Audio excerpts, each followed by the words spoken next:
Hoje você vai dar os primeiros passos no framework Flutter para criar aplicativos Android e iOS no único Codebase, tá? Escrevendo um aplicativo cross-platform usando apenas o Android Studio. Opa, Thiago Aguiar aqui, Mobile Developer, e nesse vídeo você vai aprender os primeiros passos aí para criar seus aplicativos cross-platform, isso é, aplicativos que funcionam tanto no Android quanto no iOS usando o framework do Flutter.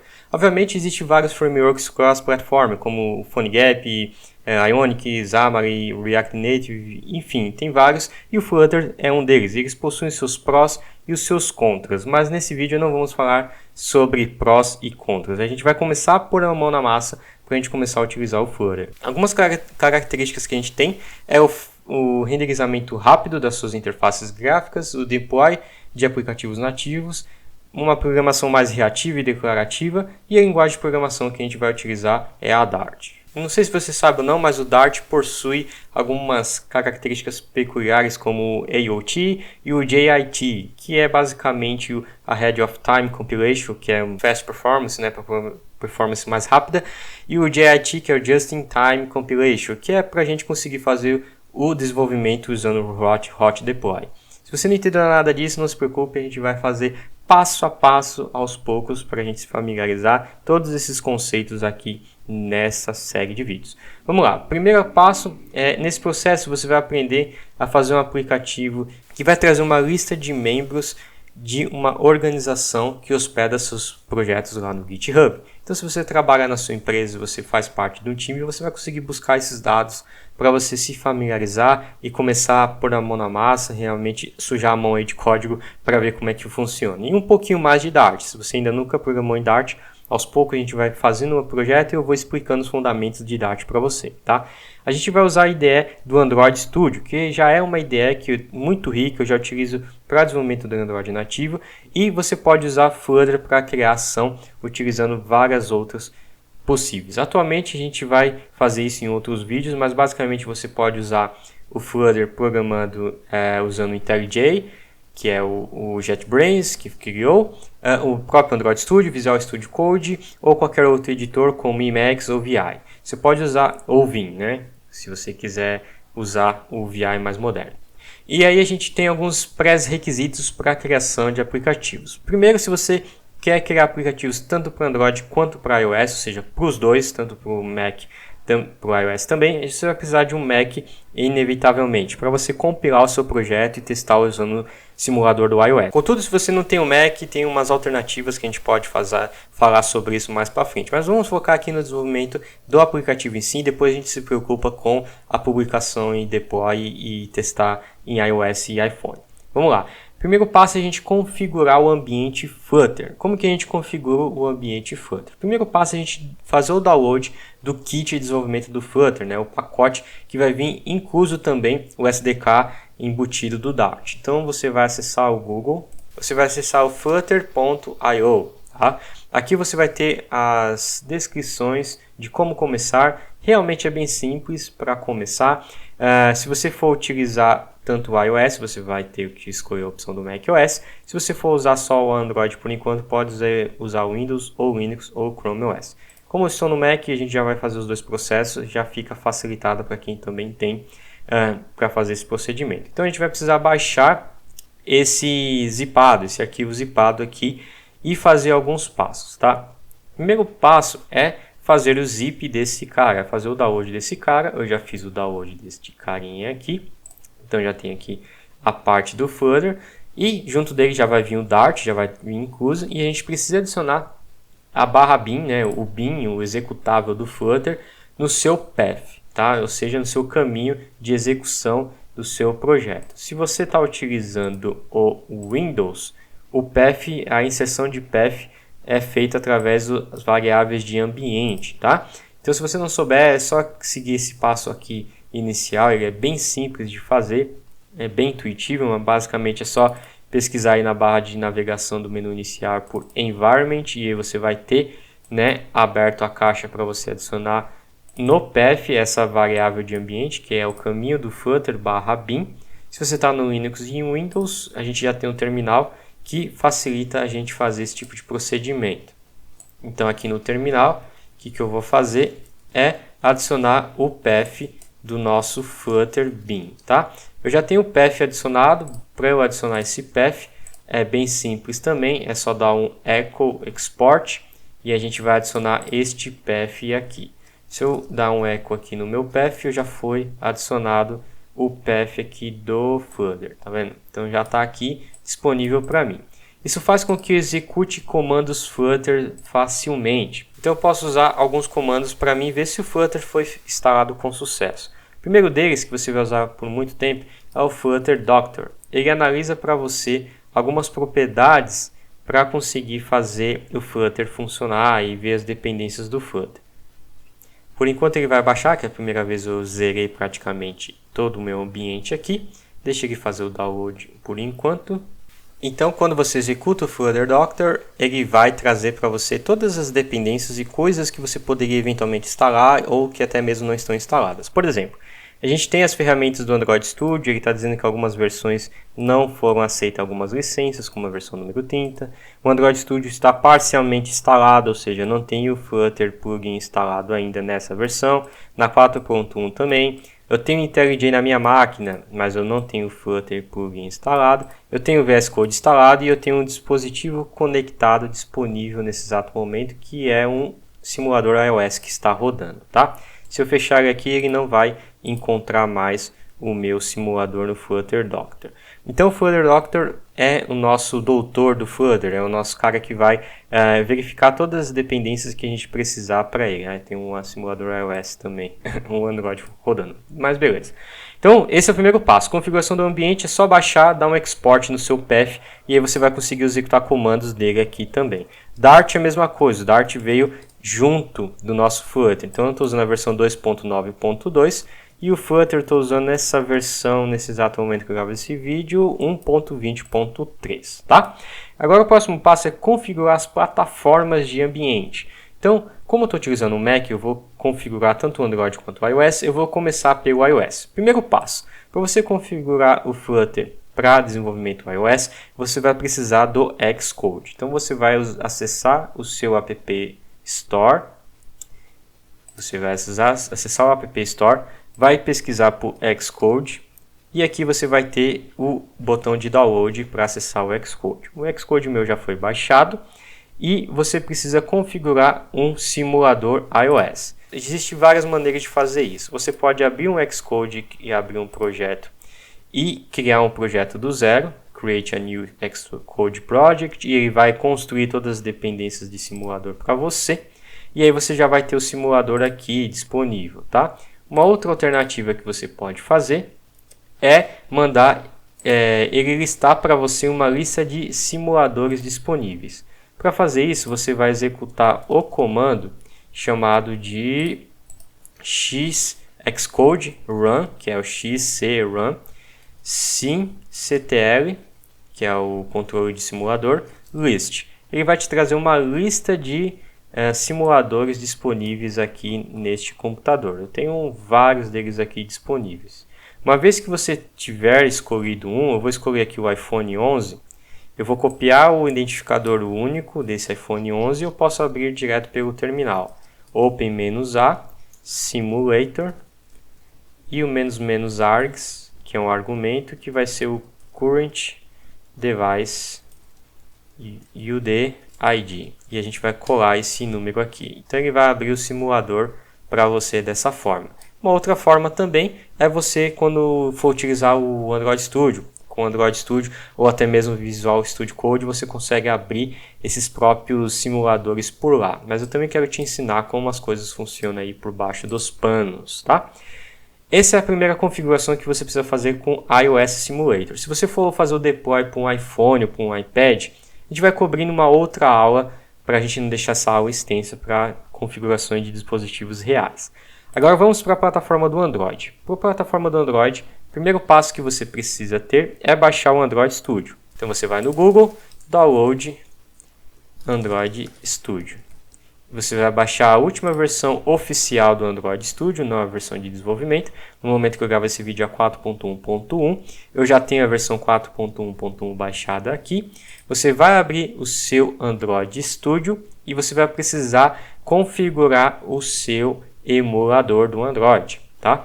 Para configurar o emulador do Android, o que você precisa fazer é vir aqui em Configure AVD Manager e aqui você vai ter a opção de Create New Device, tá? Vai estar disponível para você criar um dispositivo virtual.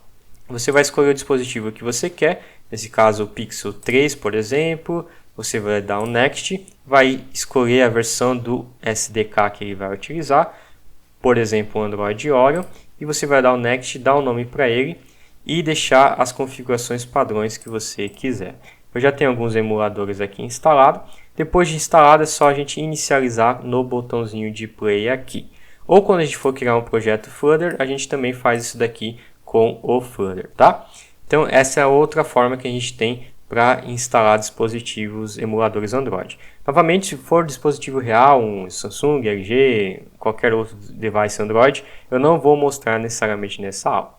E o último passo de configuração para o desenvolvimento é a gente utilizar o plugin do Flutter aqui no Android Studio. Então a gente vai vir aqui na parte de plugins e a gente vai pesquisar por Flutter. Uma vez pesquisado por Flutter, você vai colocar para instalar e ele vai instalar esse plugin. Com o plugin instalado, a gente vai ter o primeiro menu aqui de Create New Flutter Project. Tá? Então assim a gente vai começar a criar um projeto Flutter pelo Android Studio. Se você quiser criar pelo terminal, para você entender como as coisas realmente funcionam e rodar um projeto novo, é só você abrir o seu terminal, ir para uma pasta que você queira. Eu tenho uma pasta aqui de cross-platform, e você vai dar um Flutter Create e o nome do seu projeto. Eu vou colocar aqui, ó, tutorial Flutter. Por convenção, a gente sempre usa underline, né, underscore, no nome dos projetos. Então ele vai criar toda a estrutura inicial de um projeto Flutter, tá? Então ele criou aqui, tudo feito com sucesso. Ele criou 71 arquivos responsáveis pela renderização do projeto e construção do projeto. Como ele construiu um projeto convencional, a gente pode entrar dentro do projeto e a gente vai ter a pasta Android, iOS e lib e pasta de testes, tá? Vamos rodar só para ver se ele funciona. A gente vai dar um Flutter Run dentro deste diretório. Flutter Run. E você precisa que um emulador esteja sendo executado. Tá bom? Então aqui eu já tenho um simulador iOS. Eu vou dar um Flutter Run dentro dele aqui. Então ele vai baixar as dependências de ferramenta de construção. E também fazer uma ponte aí com Xcode para ele fazer o build. Porque por baixo dos panos ele vai precisar aí do Objective-C e do Swift para fazer o build e compilar para o sistema corretamente. Então, como eu tenho tanto um Samsung em execução quanto um iOS, o simulador do iPhone 11, e tem uns outros simuladores aqui, ele vai me perguntar qual que eu quero rodar. Eu vou pôr o número 1, que é o iPhone 11, que a gente está visualizando aqui atrás, e a gente vai esperar ele executar esta parte aqui. Essa parte pode levar um tempo longo, porque é a primeira vez que ele está criando e compilando o seu projeto, tá? Então, como eu tinha falado no começo do vídeo, a gente tem o JIT, que é o Just in Time Compilation. Então, depois que ele compila, a gente pode usar o Hot Deploy, o Hot Reload, para fazer o desenvolvimento e injetar os códigos Dart dentro do nosso projeto. E a gente já vê em execução novamente. É semelhante ao Instant Run, que tem no próprio Android nativo, que também funciona da mesma forma. Ou o nosso Inject do Swift UI também, do Swift como um todo, o Inject 3, que também injeta as coisas no iOS. Funciona da mesma forma, basicamente isso. A diferença é que a gente tem a camada do Dart interceptando essas duas conexões. Tá? Isso é ponto de arquitetura do sistema, mas não se preocupe com esses detalhes aqui por hora. Deixa ele compilar e fazer um link e assinar também um certificado, o projeto, para a gente conseguir ter essa primeira versão rodando. Já aqui no Android Studio, a gente pode dar um Create New Flutter Project, escolher uma aplicação Flutter, você pode criar um outro plugin para auxiliar outros desenvolvedores, criar um pacote ou um módulo. A gente vai criar uma versão convencional, a gente pode criar e vai dar um Next e a gente vai criar da mesma forma como eu fiz pelo terminal. Antes de criar, eu vou, por enquanto, te mostrar como as coisas funcionam por baixo dos panos aqui. tá? A gente já tem um projeto rodando aqui, beleza? Eu vou fazer uma alteração simples no código, só para a gente ver isso aqui acontecendo. Então eu vou abrir um novo terminal aqui. Vou acessar lá o Cross Platform e vamos fazer uma modificação no arquivo e você vai ver como ele funciona por baixo dos panos. Aqui a gente tem um arquivo main e aqui eu vou trocar uma mudança de texto, por exemplo esse texto aqui. Ó. Vou colocar um Olá Mundo aqui, tá? Uma vez o arquivo salvo, a gente pode dar um hot reload, apertando R aqui. Ó. Se apertar o R aqui, ele vai dar um deploy e automaticamente ele trocou o estado do meu projeto, tá? Isso aqui ele funciona por baixo dos panos. O que ele faz? Ele cria um observável, né, um profiler para observar a ferramenta de debug nessa porta e por fim, por baixo dos panos ele injeta o seu código Dart lá dentro da execução, tá? Outros frameworks modernos também fazem isso, como o React Native também faz isso. Beleza, então a gente já aprendeu a fazer tudo pelo terminal, caso você não queira utilizar um editor de texto, como o Android Studio, VS Code ou qualquer outro que você queira, você pode usar dessa forma.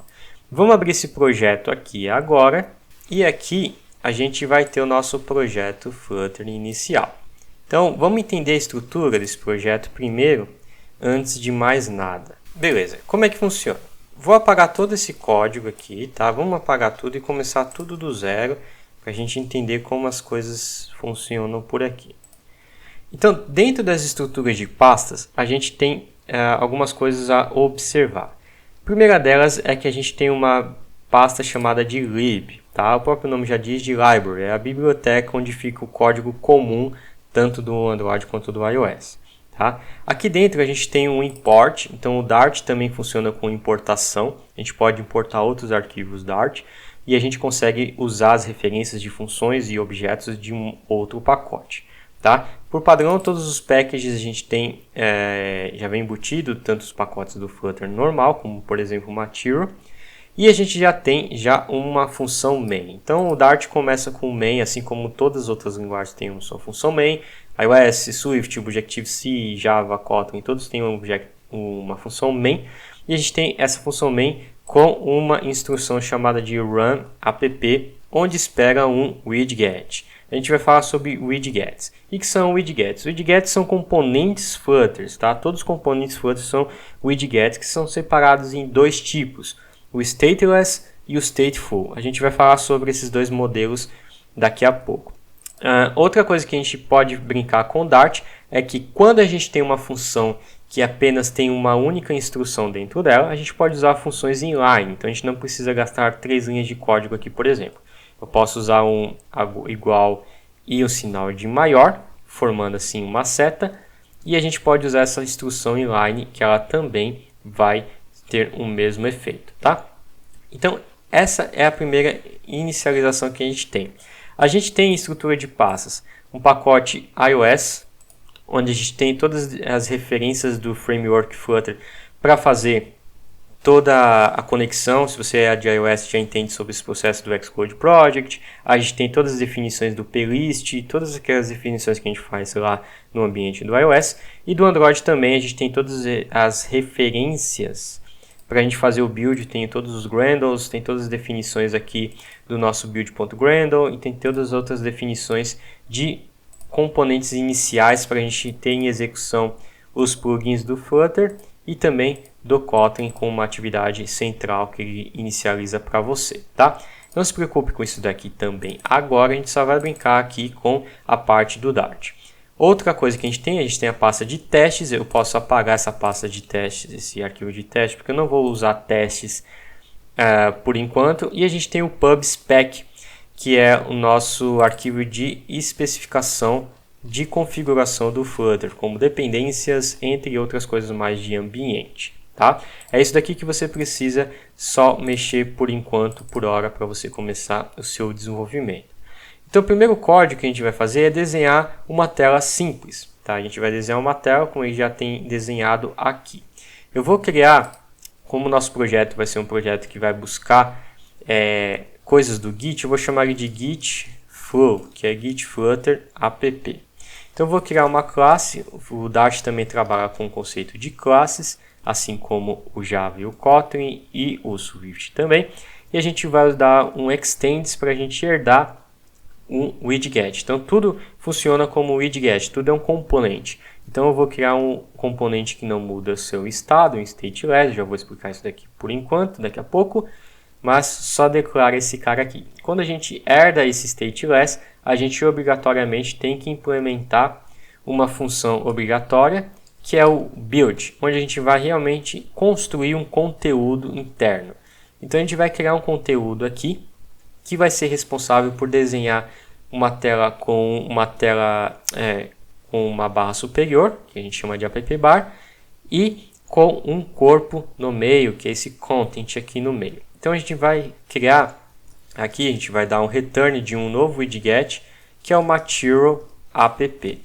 Então o Flutter funciona com widgets, tá? Todos os componentes que são desenháveis, eles precisam ser um widget, tá? Todos eles são widgets. Eles precisam estender ou stateful ou stateless, que no fim do dia vai ser um widget, tá? Então tem aqui, ó, uma pancada de widgets.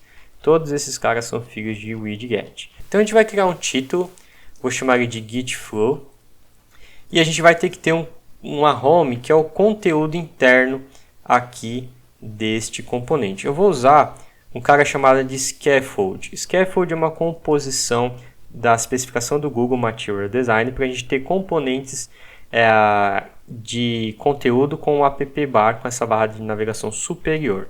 Então eu vou criar um app bar e eu vou instanciar um app bar onde a gente vai ter um título também, tá? E o título dele vai esperar um outro widget, como por exemplo um texto. Vou colocar aqui, título do app. Então como que funciona o Dart? O Dart funciona da seguinte forma. A gente pode instanciar objetos, tanto passando new ou não. A gente pode omitir a referência do new. Tá? Então se você veio de Java, dá para usar assim. Ou se você está de Kotlin, também dá para usar dessa forma. E todos os widgets, ou quase a maioria deles, né, vão ter um conjunto de propriedades que você pode mudar o seu estado. Você não é obrigado a mudar todos eles, você pode usar o que você precisar. Então, por exemplo, eu estou usando dentro do scaffold somente o app bar e o body que a gente vai usar. Eu não vou usar o float action button por enquanto, não vou usar bottom sheet, não vou usar nada disso por hora, tá? E como o Flutter é uma programação mais declarativa e reativa, a gente não é um conjunto de métodos e funções que a gente faz de forma imperativa, ou seja, mandando ele fazer. A gente simplesmente especifica como ele deve se comportar, não como ele deve se comportar, mas sim o que ele deve exibir. Tá? A gente vai entender mais disso quando a gente começar a mexer com mudança de estado do objeto. Mas por enquanto vamos desenhar uma tela fixa, uma tela que não muda estado nenhum, as referências são sempre iguais. Aqui no body a gente vai criar no corpo uma propriedade center, que vai ter um filho, que vai ser um campo de texto. Tá? Então a gente vai ter aqui o conteúdo do app. A gente pode rodar esse projeto usando as referências aqui do próprio plugin que a gente instalou. Então dentro do plugin que a gente instalou, deixa eu voltar aqui.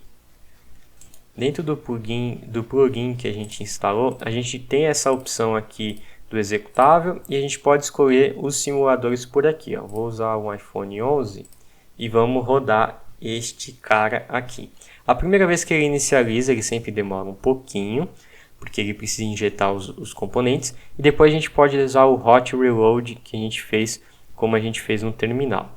Então deixa ele executar aqui o Xcode primeiro e a gente vai fazer esse teste aqui dentro do Android Studio para você ver como funciona isso dentro do Android Studio, tá? Bom, beleza, os nossos arquivos estão sincronizados. Vamos trocar aqui para o 2. Quando a gente muda o componente dentro do Android Studio, a gente tem esse sinal de raio, que é o hot reload, ou uma tecla de atalho, que é o command barra, ou qualquer outra que aparecer se você estiver usando Linux ou Windows. A gente clica e ele já vai dar o hot deploy aqui, tá? Também tem plugins que você pode instalar para ele fazer isso automático quando você vai escrever no código. Mas isso aí fica para um outro vídeo. Então a gente já tem essas referências aqui funcionando. E agora a gente pode entrar um pouquinho mais na teoria de como funciona o Flutter de fato. A gente precisa entender por baixo dos panos como essa mágica acontece para a gente começar a escrever o nosso projeto de forma mais precisa. Então a gente vai um pouquinho de teoria aqui. Vamos lá, como funcionam os elementos de UI no Flutter? Todos os elementos de UI no Flutter são chamados de widgets, como já falei há pouco para vocês, tá? Eles foram projetados para serem todos imutáveis, tá? Então isso faz com que o seu app seja um pouco mais leve. Então você vai ter sempre um objeto imutável. E esses widgets são divididos em dois tipos. A gente tem o widget stateful e a gente tem o widget stateless, tá? Qual que é a diferença dos dois? Vamos lá, vamos começar com stateless. Stateless vem de estático, ou seja, sem estado. Less vem de sem, tá? Então ele é um objeto sem estado. Como assim sem estado? Sem estado nomeia-se como estático. São informações estáticas como uma imagem, ou seja, ela depende apenas das informações das próprias configurações, como uma imagem estática e uma imagem view. Se você tem uma imagem, você não vai mudar o comportamento dessa imagem. A imagem é única. Então, geralmente, a gente usa um stateless para exemplificar algo que não muda comportamento. Por exemplo, esse layout, eu não quero mudar nunca esse layout. Esse layout vai ser sempre dessa forma. Então, a gente pode usar um stateless porque não tem elementos dinâmicos aqui dentro. E aí é onde entra o stateful. Stateful, o próprio nome já diz, de full é cheio, né? É completamente, ele é totalmente mudança de estado, ou seja, é um componente dinâmico. Então são informações dinâmicas de um estado de um objeto. Ele mantém essas informações dinâmicas dentro desse estado, ou seja, ele delega todas as configurações, entre aspas, de um objeto para esse estado. Por exemplo, se você quer fazer um layout dinâmico, você vai usar um stateful. Se você quiser fazer uma coisa mais estática, você usa stateless.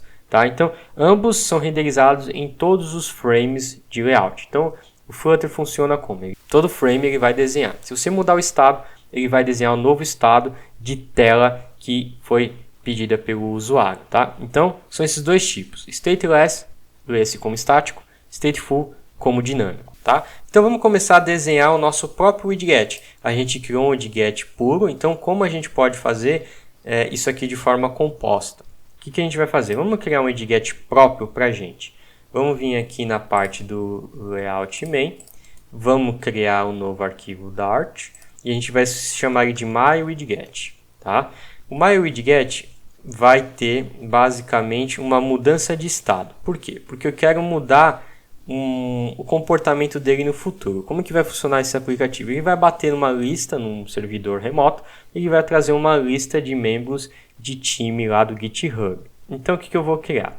Primeiro passo, eu vou criar uma classe, eu vou chamar ela de GitFlowWidget, vai ser o nosso widget, e todo widget precisa ser ou stateful ou stateless. Como a gente vai mudar o comportamento interno dele, a gente vai chamar ele de stateful. Beleza, stateful. E aí com stateful, automaticamente ele vai importar algumas dependências. Como eu estou utilizando o iOS, ele vai importar a dependência do Cupertino, que é a especificação do iOS. E assim como stateless, eu tenho um método obrigatório que eu preciso implementar. Que é o quê? Que é uma classe que estenda um tipo state desse tipo. Como assim, Thiago? Vamos lá. A gente vai precisar de uma classe de estado, onde realmente as coisas dinâmicas vão acontecer. Então, eu vou precisar de uma classe de estado, vou chamar ela de GitFlowState, e ela precisa estender um state baseado num stateful. Então, a gente vai especificar aqui o nosso GitFlowWidget. Então, o estado desse widget vai ser gerenciado pela esta classe, tá? E aqui é GitFlowWidget, tá? Então, o estado desse widget, novamente, vai ser dinâmico baseado com o comportamento desta classe. E aí, eu vou fazer o seguinte. Todo widget state, todo estado, assim como stateless, precisa do método build para criar e renderizar o seu layout. Então, eu vou criar um center, um texto no center. Então, a gente vai passar um fio para ele como um texto chamado de hello. Então, a gente já tem o layout sendo renderizado, que vai ser dinâmico no futuro. E a gente precisa dizer o retorno aqui. Então, como eu disse, a gente pode fazer isso daqui em inline, por causa do Dart. Então, é só a gente especificar o retorno dele aqui. Pronto. Então, a gente já tem um stateful que vai ser gerenciado com o seu estado do stateless. E agora a gente vai trocar o conteúdo aqui, não vamos usar mais esse conteúdo no body, esse center, a gente vai usar o nosso próprio, que é o git flow widget. Tá ali, ó, voltou a funcionar hello. Então a gente criou um componente externo. Dessa forma a gente pode criar múltiplos componentes externos e usar esses blocos de componente. Então por isso que o Flutter funciona com widgets com os dois tipos, tanto stateless quanto stateful, tá? Beleza, então a gente já desenhou alguma coisa na tela, estática ainda, apesar de ter declarado ele como state. A gente desenhou esse cara aqui, então a gente vai começar a desenhar uma lista trazendo membros do GitHub. Então o que eu vou fazer? Vou pegar uma URL aqui, por exemplo, de membros do time da Adobe. Vamos abrir o Chrome aqui. A gente vai trazer essa lista aqui de pessoas que ajudam a Adobe a construir projetos. Então tem essa lista aqui de usuários com algumas propriedades. A gente vai trazer essa lista e exibir essa lista no projeto. Então a gente já vai aprender a fazer uma requisição web aqui. Então vamos lá, como que a gente vai fazer isso daqui?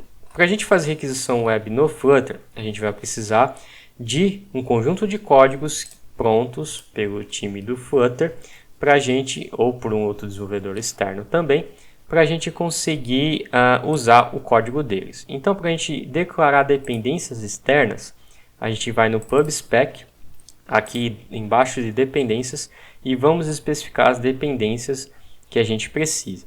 Aí você pode me perguntar, Thiago, mas onde eu pego essas dependências? Você pode acessar a página do pub.dev, onde a gente tem as dependências que a gente precisa no Flutter. Então, por exemplo, eu quero usar essa HTTP, onde a gente tem essa referência. Aqui tem as instruções de como instalar ela, tá? Então a gente vai instalar essa dependência, só adicionar essa linha no nosso arquivo YML e aí a gente vai ter já a referência dessa dependência. Colocando ela aqui, a gente precisa indentar corretamente, porque senão ele não funciona, e a gente vai dar um pub-get. Então ele vai fazer o download dessas dependências para gente, tá? Baixando essa dependência, a gente pode voltar no Kotlin ou no projeto aqui e dar um upgrade de dependências também para garantir. E a gente vai importar ela aqui. O que a gente vai importar? A gente vai importar o HTTP. A gente vai dar um import package http /http.dart. Se eu quiser nomear, a gente também pode nomear algumas propriedades no Dart usando o as. A gente pode fazer isso daqui e agora eu consigo fazer essa referência para HTTP dentro do código, tá? E a gente também vai precisar de um conversor de JSON. A gente vai usar o import do Dart, tá dentro da própria linguagem, convert. Então esse cara aqui vai ajudar a gente a converter JSON, mapear, né, os JSON num objeto para a gente aqui de forma mais tranquila, tá? Então é assim que a gente cria dependências no Flutter. Agora a gente pode começar a dar vida para esse projeto. Então o que a gente vai precisar? A gente vai precisar de uma lista de dados, onde vai ter todas essas propriedades. Como que eu crio listas no Dart? Para a gente criar listas no Dart, peraí que eu colei aqui no pacote errado, é no MyWidget, que é onde eu vou usar. Beleza. A gente precisa de uma lista de dados. Para a gente criar um array, uma coleção de dados, a gente pode declarar aqui no nosso state. Por que eu vou declarar no state? Porque é onde a gente vai deixar as coisas dinâmicas. Então eu vou criar uma propriedade chamada de membros.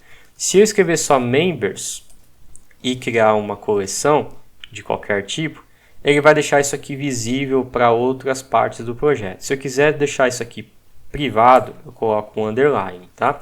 Então, o underline no Flutter é privado. É assim que a gente coloca um private. Na verdade, a gente não coloca private como em outras linguagens, a gente só põe um underline, tá?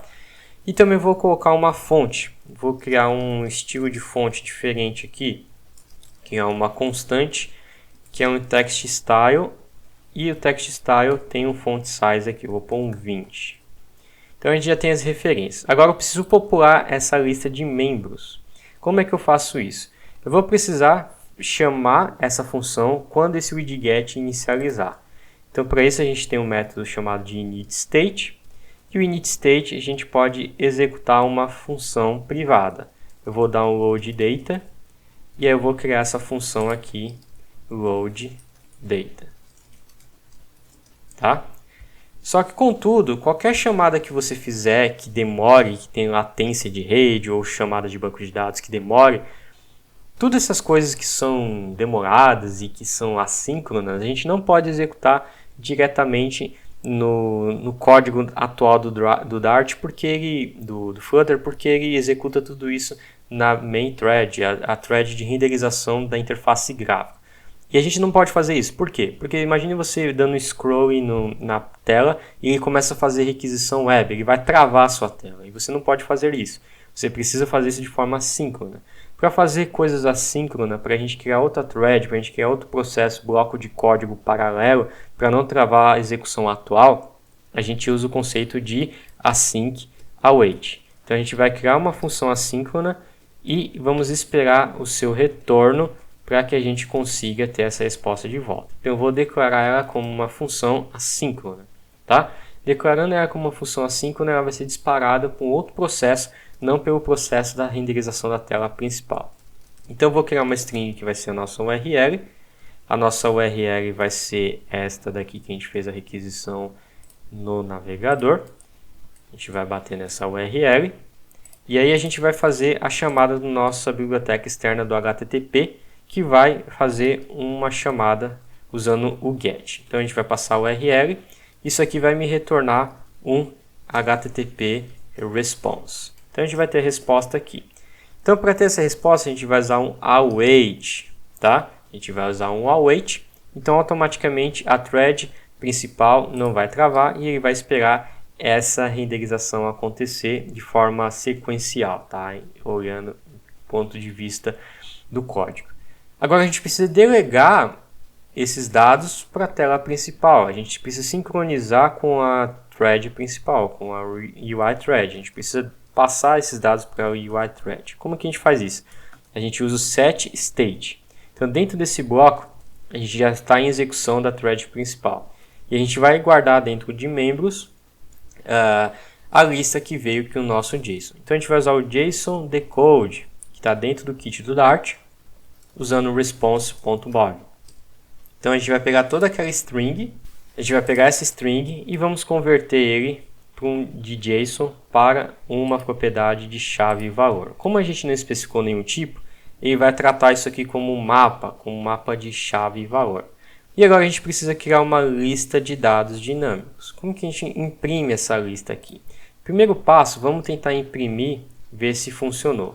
Então daqui a gente rodou e imprimiu todas as respostas dos objetos que a gente quer no formato de chave e valor. Beleza, agora com esses caras prontos, a gente pode até usar o debug. Então aqui dentro de members a gente vai ter 30 itens, 30 nomes e URLs, entre outras propriedades lá do nosso JSON. Então a gente já importou uma coleção de dados e agora a gente vai precisar exibir esses dados na tela. Como que a gente vai fazer isso daqui? Para exibir dados na tela, a gente vai precisar dizer como o layout vai esperar.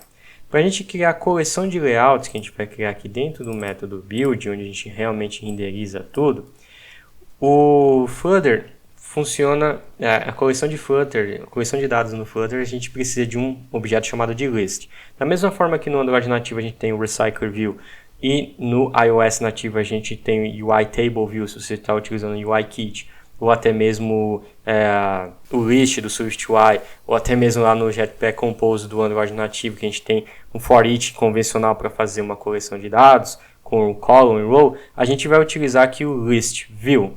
O list view é o componente do Flutter para a gente criar uma coleção de dados também. Então, o primeiro passo é a gente criar um objeto chamado de listview.builder, que é um construtor de um list view. Esse list view builder, ele espera que a gente forneça para ele. A gente pode pôr um padding como desenho, a gente pode, por exemplo, colocar uns paddings em todas as posições. E aqui é o padrão que a gente vai fazendo. Aí você pode me perguntar, Thiago, como é que eu vou lembrar de tudo isso? você só vai lembrar de criação de layouts, de componentes que você vai precisar, quais são os componentes de botão, de texto, de lista, de paddings, entre outras coisas mais, quando você começar a escrever código. Você só vai aprender quando você se familiarizar. No começo você vai copiar muito código, sim, mas é para você entender o fundamento daquilo, tá bom? Outra propriedade que a gente tem numa lista é a quantidade de itens dessa lista. Então a gente vai usar o item count, passando aqui a quantidade de lista dos membros ativos. E a gente tem o item builder, que é a função que vai efetivamente criar uma única linha dessa coleção vertical que a gente vai ter. Então a gente vai ter um build context, que ele automaticamente espera, e a posição atual para a gente conseguir criar esta lista aqui, tá? E aqui dentro a gente vai retornar um outro widget. Eu vou criar um widget que é o build row, que é para criar uma linha baseada na posição. Então vamos criar esse widget aqui. Vamos criar um objeto uma função que retorna um widget privada, que vai esperar um inteiro, que é a position. E aí eu vou retornar uma linha de uma lista de dados, que é o listTile. ListTile, a gente vai conseguir ter uma única linha. Então a gente vai ter aqui no título um texto, e a gente pode pegar a propriedade dos members. Então a gente vai acessar aqui o members na posição atual e vamos pegar o valor de login. Como ele trabalha com mapas, a gente pode acessar dessa forma aqui. E o estilo dele vai ser o estilo da fonte que eu declarei lá em cima, tá?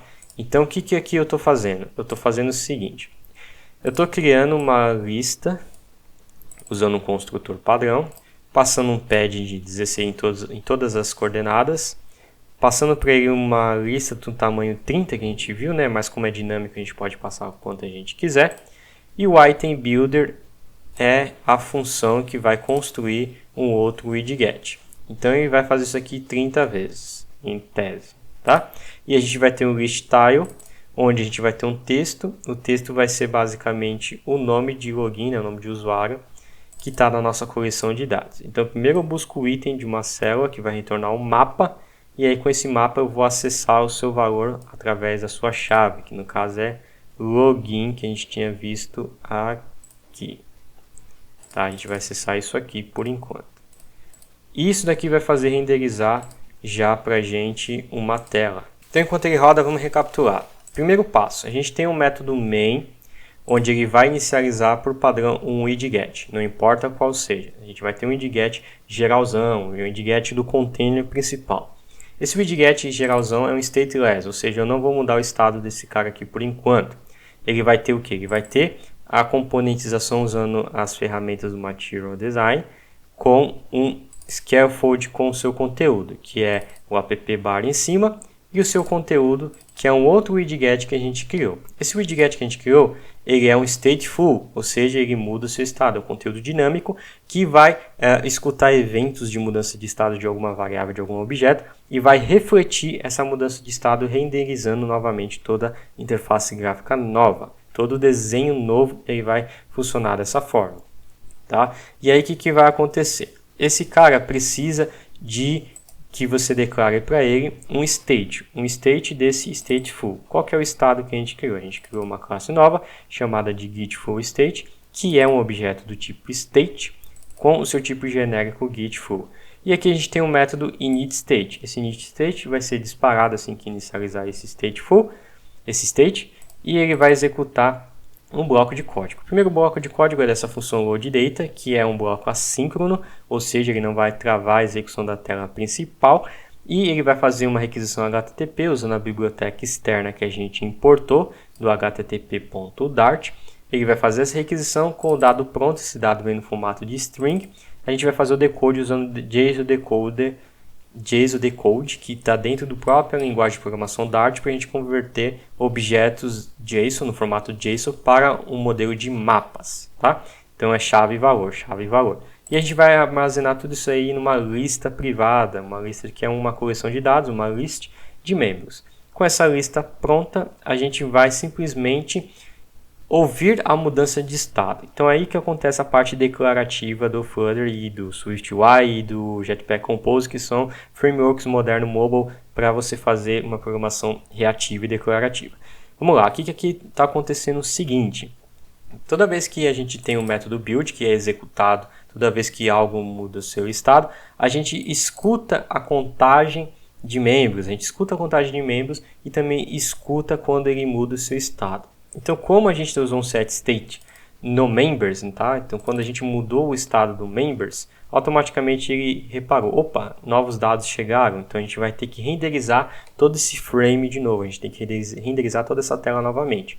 Então ele faz isso daqui no formato de lista, e toda lista, toda interação de lista, né, toda rolagem de lista, ele passa a posição atual para essa função que vai construir uma linha desta lista, usando essa propriedade, onde a gente vai acessar o índice da nossa coleção de lista, e cada índice da nossa lista é um member que vai ter chave e valor, que basicamente é um mapa onde a gente pode imprimir, por exemplo, um texto.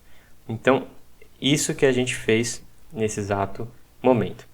Agora, manipular isso daqui como mapas talvez não seja interessante. A gente pode fazer um modelo de dados convencional. Então, a gente vai vir aqui no pacote, a gente vai criar um novo arquivo Dart e a gente vai criar um modelo chamado de member.dart. A gente vai criar uma classe onde a gente vai armazenar as propriedades do nome, do login e talvez a foto do avatar para a gente enxergar na tela depois uma imagem. E a gente vai criar um construtor. Para a gente criar construtor no Flutter, a gente só usar o this. E o nome da propriedade, ele já vai criar as variáveis de campo dessa propriedade, e a gente já tem o nosso construtor pronto aqui, tá? E agora a gente pode trocar os nossos members para um tipo específico. Então, como que a gente vai trocar os nossos members? A gente vai trocar isso aqui para um tipo dinâmico que é o nosso member. Tá? E a gente já especificou o tipo e agora a gente pode acessar as suas propriedades como atributos normais. Tá? E a gente está acessando as propriedades, vamos colocar agora o ícone de foto também. Então, além do tile ter um title, a gente vai ter aí basicamente no canto esquerdo, que é o leading. Leading vem da esquerda e trailing é da direita. A gente vai colocar uma imagem circular de um avatar, já tem essa propriedade pronta. O background dele a gente vai pôr um verde. Tem cores prontas também. E a cor de imagem a gente vai fazer uma requisição na URL da foto. A gente vai precisar baixar isso aqui também de forma assíncrona, essa imagenzinha aqui do usuário. Então, como que a gente vai fazer isso? A gente tem também uma classe, que é a Network Image, onde a gente passa simplesmente a URL e ele vai buscar para a gente. Então, a gente já tem a posição, aqui usando o position, e beleza, ele já vai fazer a requisição para a gente. Além disso, a gente tem que transformar o nosso load, nossa lista de members, numa lista efetivamente de uma lista populada de membros, objetos members. Então eu vou primeiro guardar o members no formato JSON e aí eu vou fazer um for. A gente faz o for dessa forma no Dart, a gente declara a variável e a gente vai dar um in, passando aí os valores da nossa coleção. E aí eu vou fazer o seguinte, vou pegar e vou dar um add de um novo objeto member, passando tanto o member atual com a sua chave e o seu valor. Tá? E aí o avatar, que a chave do avatar é avatar underline URL. E aí a gente já tem armazenado uma coleção de members. E aí ele vai popular uma listagem, onde ele vai ter uma lista de members, e aqui em cada linha ele vai colocar um título e uma imagem circular à esquerda. Vai bater na URL e ele já vai baixar para a gente uma coleção de imagens também. Então ele já tem alguns componentes prontos que ajudam também a gente a construir os layouts. Então o Flutter, basicamente, os primeiros passos funcionam dessa forma. A gente sempre trabalha com widgets, a gente tem dois tipos, stateless e stateful. A gente sempre muda o seu estado e toda vez que a gente muda o estado de alguma variável que está sendo referenciada por uma interface gráfica, por um layout, ele automaticamente vai ser sinalizado que o estado foi mudado, ou seja, você declarou como ele deve se comportar, ele vai se comportar com fontes externas, mudando aquele estado, e automaticamente ele vai renderizar o próximo frame baseado naquele modelo de dados que aconteceu, tá? Isso acontece o tempo inteiro. Toda vez que você muda o estado de alguma coisa, ele vai renderizar novamente aquela coisa. E aí ele vai pegar as outras configurações, tá? Então, se você gostou, clique no gostei, não esqueça de se inscrever no canal, ativar as notificações e também se puder compartilhar esse vídeo com seus amigos, eu agradeço, porque isso ajuda demais aqui no meu trabalho pelo YouTube. Não esqueça também de assistir outros vídeos de desenvolvimento Android nativo, iOS nativo, usando SwiftUI, UIKit, Jetpack Compose, XML, enfim, todas as formas modernas que a gente tem aqui para a criação de aplicativos nativos a gente vai cobrir, e também aqui desenvolvimento Flutter também, tá bom? Então não esqueça de compartilhar, verifique as notificações do YouTube, e é isso, vou ficando por aqui e te vejo no próximo vídeo.